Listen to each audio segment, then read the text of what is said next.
Акыркы жылдары климаттын өзгөрүшү дүйнөдө, анын ичинде Кыргызстанда да катуу сезилүүдө. Бат-бат жана масштабдуу катталып жаткан тилсиз жоо, жер титирөө, сел каптоо, суу ташкындары адамдын өмүрүн алуу менен коштолуп жатат. Талкаланган миңдеген турак жайлар, унаалар бүгүнкү күндө камсыздандыруу полиси канчалык маанилүү жана актуалдуу экенин көргөздү.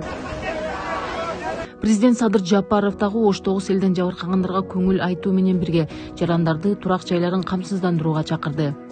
Барып комиссия түзүп, жеринен көрүп, текшерип чыккыла. Жабыркагандарга мамлекет тараптан кандай жардамдарды беришибиз керек экен сунуш киргизгиле деп Акылбек Үсөнбековичти жибергем. Эми эл журт дагы турак жайын камсыздандырып, каттап койгонду үйрөнүшү керек. Камсыздандырылган үй болсо селденби, жер титирөөдөнбү, өрттөн же табияттын башка кырсыгынан жабыркап калса, мамлекеттик камсыздандыруу компаниясы тез арада толук ордуна тургузуп берет эле. Ошондуктан учурдан пайдаланып, бардык жарандардан мамлекеттик камсыздандыруу компаниясына мүлктөрүңөрдү каттаткыла дейт элем. Көп деле акча болбойт. Кокус кырсык болсо, камсыздандыруу компаниясы мүлкүңөрдүн ордун толук толтуруп берет. Ал мамлекеттик компания, мамлекеттин көзөмөлүндө болот. Мыйзам боюнча милдеттүү камсыздандыруу полиси айыл жергесинде 1 жылга 624 сомду, шаарда 1200 сомду түзөт. Буга ылайык жабыркаган турак жай үчүн айылда 500 000 сомго чейин, ал эми шаарда 1 миллион сомго чейин кайтарымсыз каражат берилет.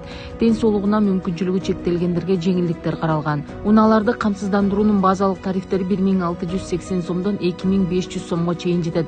Мында унаанын көлөмү, айдоочунун жаш курагы, стажы эске алынат. Өнүккөн мамлекеттерде камсыздандыруу полиси жок, иш жылбайт. Чет элдиктер баскан турганынан бери камсыздандырышат. Камсыздандыруу жыйымдары өлкөнүн экономикасына да чоң таасир тийгизет. Мисалы, АКШнын ички дүң продукциясынын 8%-ын камсыздандыруу жыйымдары түзөт. Бизде бул көрсөткүч 1%га да жетпейт. Турак жайды камсыздандыруу аймактарда, айрыкча Ош жана Жалал Абад облустарында активдүү жүрүп келет. Анткени менен Балыкчы шаарында да турак жайын камсыздандыргандардын саны жыл сайын өсүп жатат.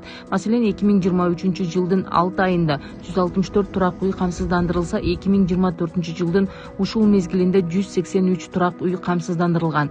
Ал эми жалпысынан Балыкчыда 11254 турак жай камсыздандырылган.